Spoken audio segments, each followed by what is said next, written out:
Welcome to Mr. Criminology, where we share for you to learn and succeed. In this video, we will be discussing Article 331 or destroying or damaging statues, public monuments, or paintings.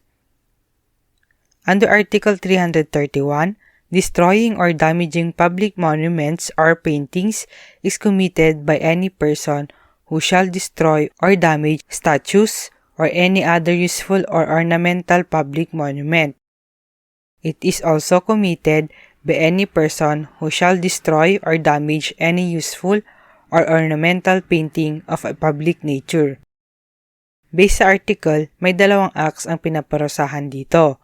First, any person who shall destroy or damage statues or any other useful or ornamental public monuments. Example, statue ng mga national heroes like yung nasa Luneta Park. Second, any person who shall destroy or damage any useful or ornamental painting of a public nature. Thank you for watching. If you like this video, don't forget to share it and to subscribe.